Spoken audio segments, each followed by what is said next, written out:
In Mansfield Park, Lady Bertram is a quietly prominent presence, a woman of high status, leisure, and astonishing passivity. As the matriarch of Mansfield Park, she holds a socially significant position, yet her influence on the plot and her children is remarkably minimal. Jane Austen crafts Lady Bertram not as a central actor in the drama, but as a symbol of the idle, disengaged upper-class woman, pampered, ornamental, and ineffective. Through this character, Austen critiques the dangers of maternal neglect and the broader limitations of a society that values appearance, rank, and indolence over active moral engagement and emotional labor. Narrative role. Lady Bertram serves a specific narrative function as a contrast to more dynamic maternal figures, both positive and negative, throughout the novel. She is the biological mother of Maria, Julia, Edmund, and Tom Bertram, and the aunt by marriage and guardian of Fanny Price. However, her maternal role is nominal at best. Much of the emotional and moral work of parenting is left to others, especially to the officious and meddlesome Mrs. Norris, whose interference fills the vacuum left by Lady Bertram's inaction. From the beginning, Lady Bertram is characterized by her passivity and preference for comfort. She is described as often reclining on a sofa, absorbed in her pug dog and embroidery, seemingly oblivious to the deeper emotional lives of her children or niece. She speaks infrequently, thinks little, and rarely takes initiative. When she does speak, her comments are usually shallow, redundant, or self-interested, often revolving around trivial concerns, such as Fanny's usefulness to her or the loss of her dog. Despite her detachment, Lady Bertram is not malicious.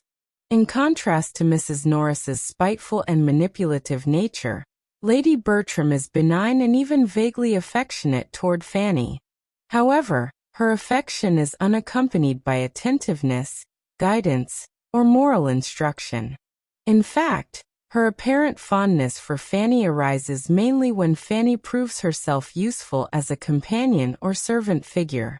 Thus, her kindness lacks depth and reflects her habitual self-absorption. Symbolic significance. Lady Bertram symbolizes the idleness and complacency of the landed gentry, especially its women. She is a figure of privilege who, despite holding the formal title of mother and lady of the house, performs no active duties. Her lethargy is not simply a personality quirk.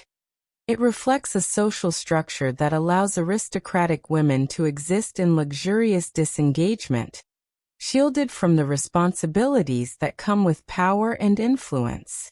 Her perpetual inactivity also has a moral dimension.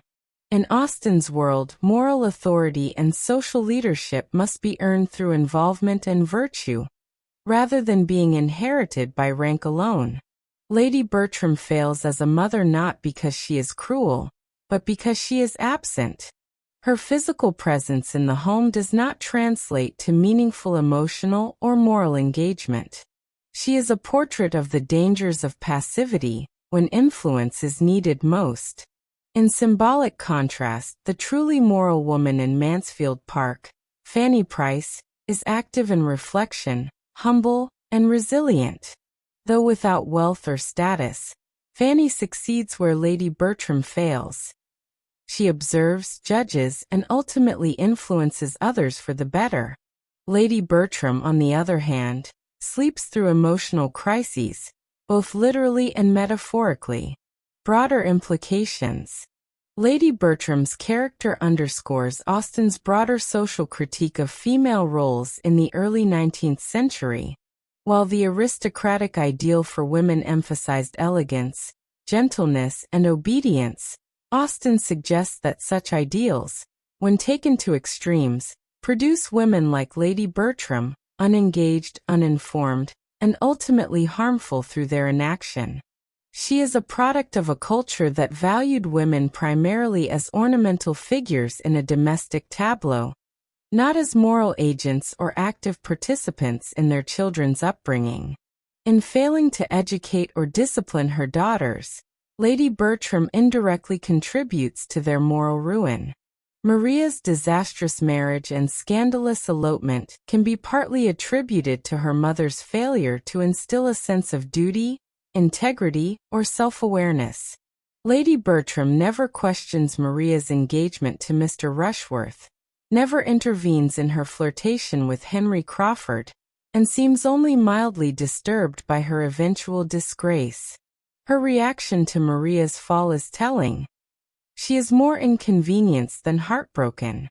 Austen seems to argue that femininity, when stripped of thoughtfulness, purpose, and moral responsibility, is not harmless.